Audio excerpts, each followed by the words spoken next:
Hey everyone, how's everybody doing? So, this is going to be a re-record of my discussion of the first chapter of The Ballad of Songbirds and Snakes. I had mentioned that I was going to be rereading this book because the movie is coming out later this year in November, if I remember correctly. And I wanted to do something new where I take the books that I'm rereading and do a chapter by chapter, discussion and stuff like that. I thought it would be something different, something fun.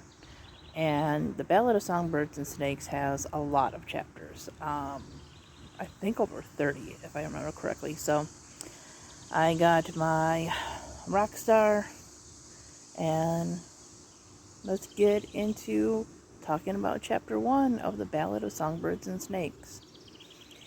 Now, I had mentioned in my other reviews that this was not my favorite of the series. I was going to say trilogy there for a second, but it's not a trilogy anymore because this is book number 4. Although, do you consider it a series if that's a prequel? I don't know. Who knows, maybe we'll get a spin-off series. I love more books in this world because there are so many interesting characters, even characters that are minor or ones that you really don't like. Suzanne Collins does a pretty good job at, character development and giving characters personality. Again, even if you only see like a glimpse of them, you get an idea of who they are. And this book was no different.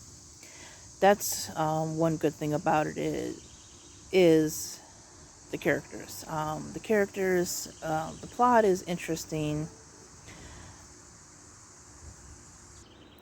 I just didn't care for how it connected to the original series, but we'll get more into that as we go on in the chapters. So, chapter 1 opens up with Elena Snow boiling cabbage. We learn that he is orphaned. He lives with his grandmother, his paternal grandmother, and his cousin Tigris. Yes, that Tigris. The one from Mockingjay. I thought that was kind of an interesting little thing there.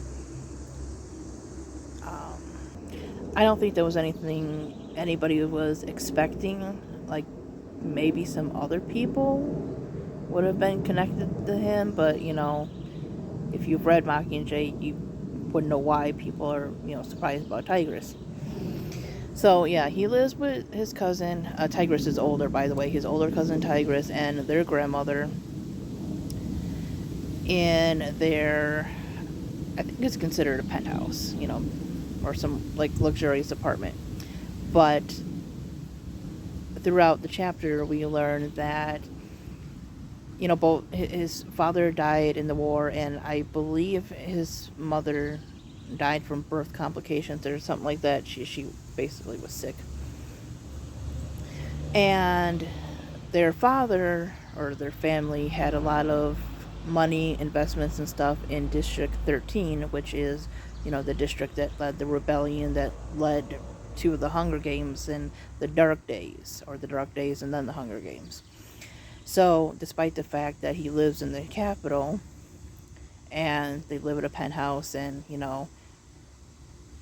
he appears to have nice things, he is actually quite poor compared to a lot of other capital citizens. Although the capital isn't the way it is when, like how we see it in, the trilogy. People are still recovering from war because it's like 10 years after the war and everything. So, people aren't into the Hunger Games like they are in Katniss's time. They're not as wealthy as they are in Katniss's times. There are still wealthy people and they're doing better than the people in the districts, but things aren't as well for the capital citizens as they are in, the original trilogy. So I thought that was interesting. And right off the bat, we pretty much get a glimpse of Coriolanus is or Corio, as his cousin calls him, we get a sense of his personality, and as you can imagine, it's horrible. It's horrible. Um, he is mad that he has to boil cabbage because there's nothing else to eat, and it's filling the kitchen with the smell of poverty. And despite the fact that, he may look like he's doing okay and still goes to a nice school, wears nice clothing. Their school, I think, is actually tuition free. I'm pretty sure that was mentioned in the chapter. But still, they go to like a top ranking school. Despite all the facts, despite all those facts, he is as poor as a district scum. That is literally a line that he uses in that chapter. So yeah, basically, as you would expect, he's a pompous, arrogant little douchebag. And so the opening of the book basically is the reaping day. He's preparing for reaping day. It's the 10th anniversary, or not the 10th anniversary. Well, yeah, basically, it's the 10th Hunger Games, right? And so at this point, they don't have mentors or anything, because if you remember, the mentors are people who won previous games, and they teach the new people coming in. Well, this is only the 10th game, so not every district has had victors just yet. So, what the Capitol decides to do to make the Hunger Games more interesting is to pair Capitol children with tributes. And instead of like one person getting both tributes from, the districts, each child from a district is paired up with another child, from the Capitol. Well, Corio ends up with the girl from District 12, who is named Lucy Graybeard. And Lucy is an interesting character, but we don't find that out until chapter 2, so I'll talk more about her in, discussion of chapter 2. But he, was really looking forward to this. One of the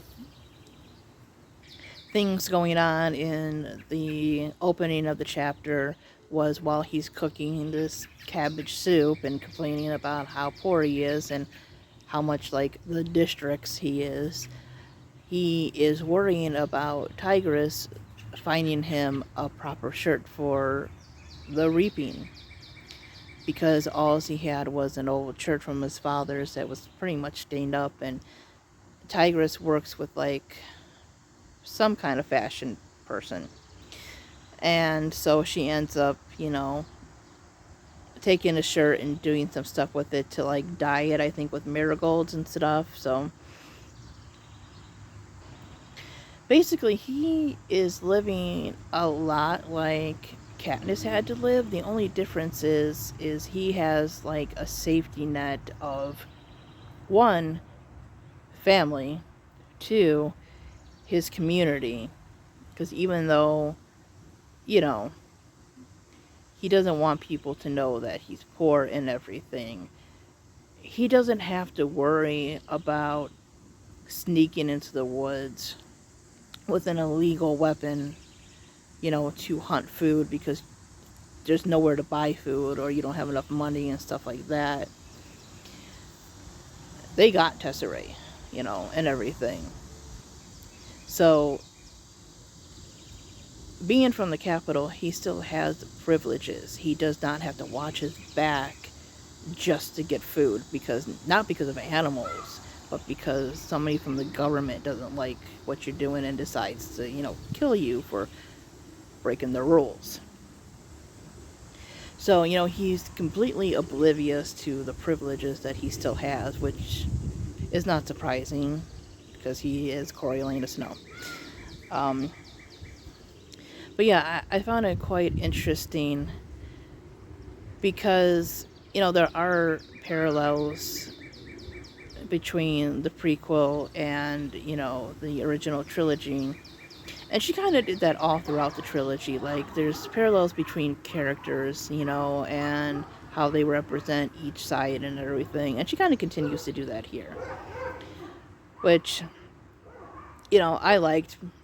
I will say that, despite the fact that this wasn't my favorite, I will say in all 4 books now, she does an excellent job with first chapters. There's just so much information in them, but not too much where, you don't have anything else going on in the rest of the book. But she packs so much in those first chapters, so much like backstory and world building and stuff, and it just flows really well in there.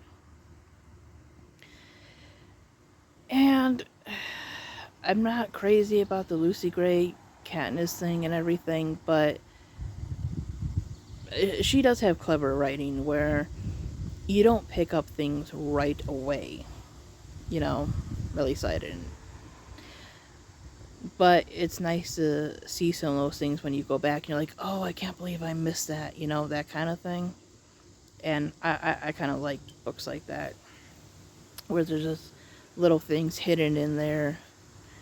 And I just find it interesting. One of my favorite parts was that, I believe it was still about the shirt.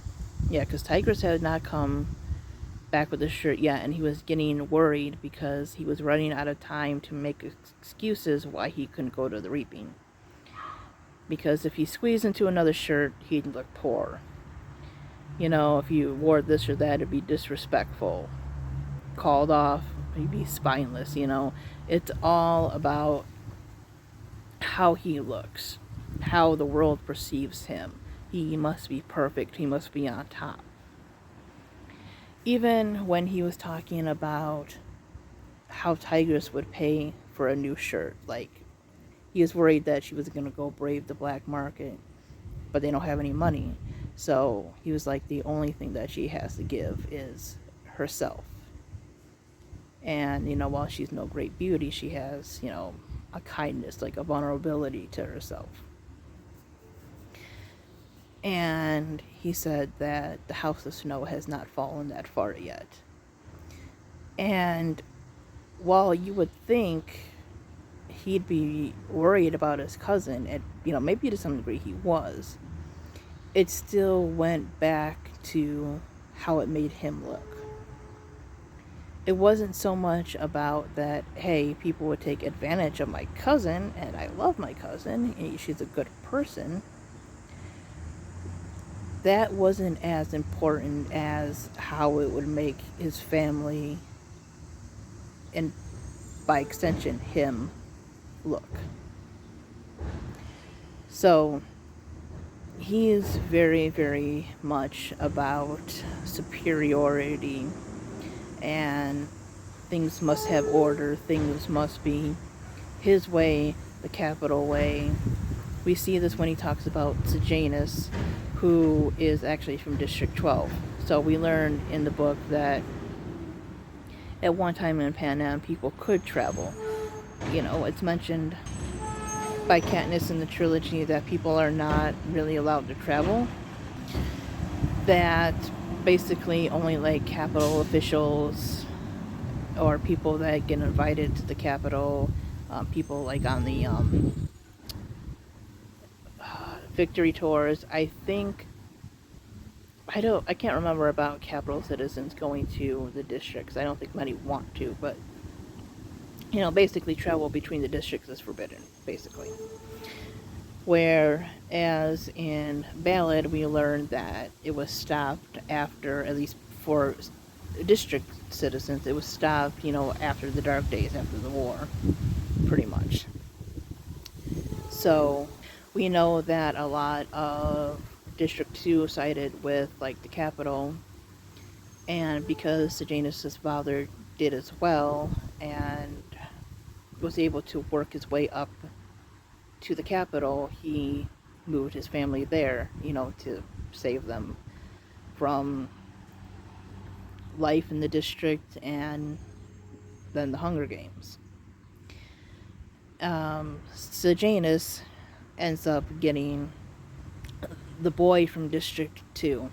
So he has to mentor, a boy from the district he came from.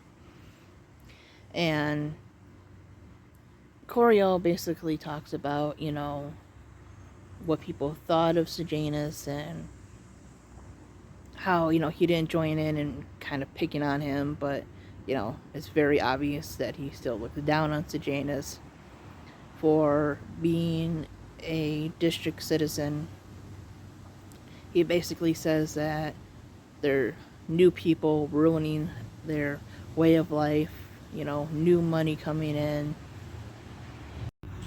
And actually a few people on things like YouTube, TikTok, discussing, the trilogy, Ballad, just the series in general, talked about how technically Snow is basically a symbol, allegory, whatever you want to call it, for a white supremacist.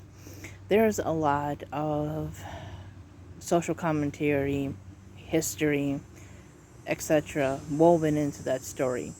And there are some things that are on page, on screen, that are obvious, and then there's things that are kind of woven into the story, right?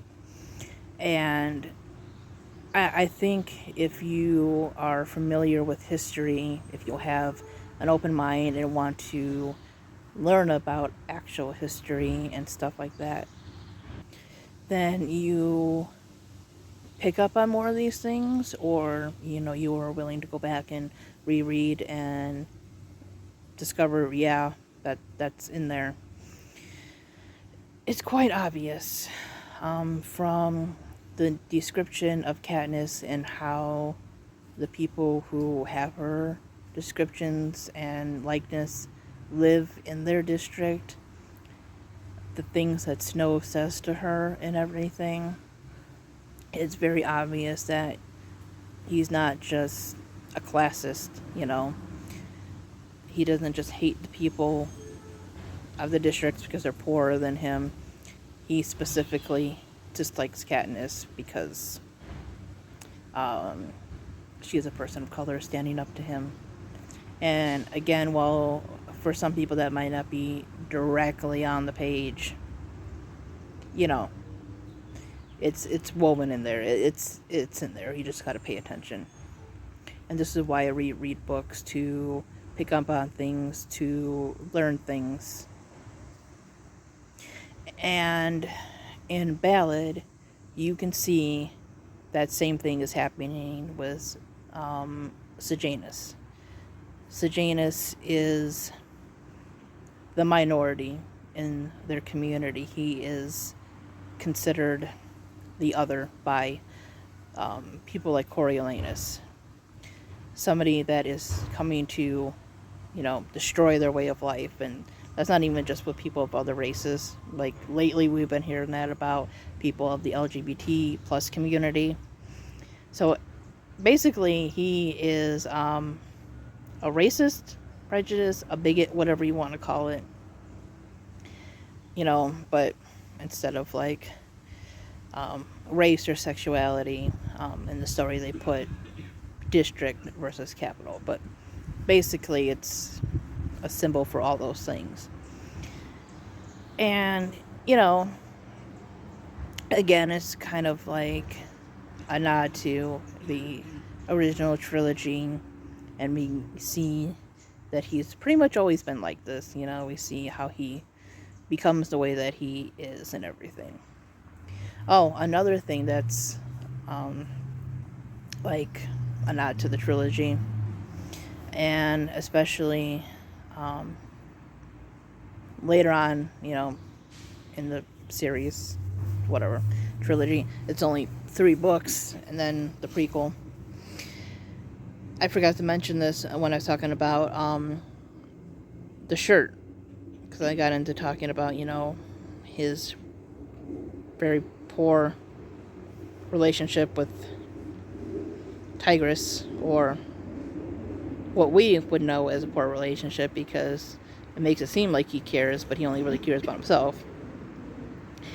When he's talking about worrying about her not bringing the shirt back in time, about him not looking presentable for the reaping, about, what people are going to think about him and all this other stuff, he makes a comment that he can obsess about things, and his obsession could very well be his undoing. And if you know, you know. Again, while I didn't 100% care for the Lucy Gray Katniss connection, I thought that was quite interesting. Because the thing about it is prejudice, racist people who are dead set on things staying the way that they are, dead set on that this can only be this way, that must be that way, things must fit into a box kind of people. They become so obsessed with things. They're so afraid that people who aren't, or people that are just like them, are going to die out or something. They must preserve they must preserve people who are just like them, because for some reason people who look differently, think differently, are going to, I don't know, come and invade everything and whatever. I don't know. They're stupid. Instead of their children marrying people who make them happy, whether they are the same race or a different race or the same religion or whatever, or if their children, just happen to be gay or something. They are so afraid that unless their children marries people just like them and continues, that their people or whatever are going to disappear, and then the world is going to go to shit, because that is the only thing that matters in keeping the world a good place. It doesn't matter if you are a good person, if you treat others with kindness, just as long as you look like them, just as long as you believe like them. There are people like that. And people like Coriolanus are definitely people like that. He obsesses over appearances. He obsesses over the only right way is his way, the way of the capital people, the way of his people, basically. And so much disaster has happened, even today, with people who think like that. We had somebody that was so afraid that gay people were gonna ask her to make a website. She made up a fucking scenario in her head. It got some stupid freaking law passed that basically says people are allowed to discriminate, which, can very well backfire on them.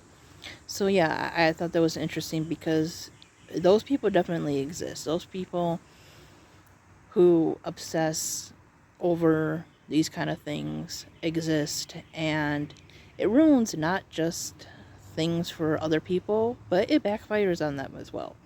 It is their undoing. So again, Suzanne Collins is very well at weaving real life scenarios and stuff into her stories. And you can make comparisons to, many things. Sometimes things that maybe she didn't even intentionally put herself. It's just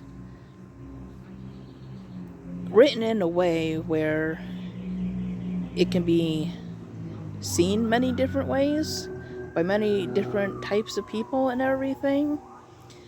And, I like that about the writing. It's kind of universal, but still has meaning, or a certain meaning, a certain social commentary and everything.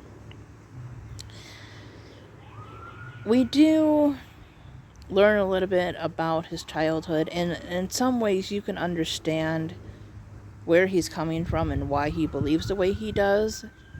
But on the other hand, he's 18 now. He is not willing to see other sides of things. He only sees what he has been shown, what he has been taught.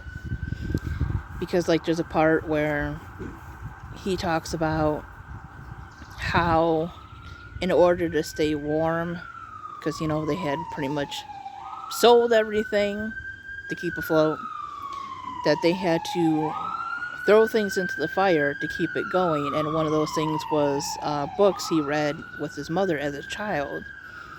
And, losing memories like that, like physical things, losing your parents, and everything else as a child, you can understand why he might harbor some resentment against the districts and everything, but he still is very arrogant.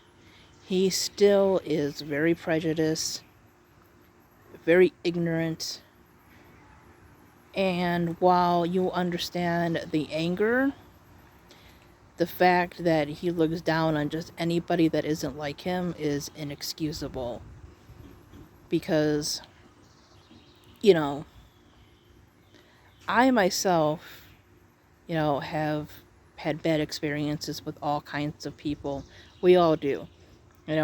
We run into a person that's rude, maybe we're in a bad relationship, and, it can be any type of person, a man, a woman, a person of the same or different race, different sexualities, different personalities, But I know not to treat people who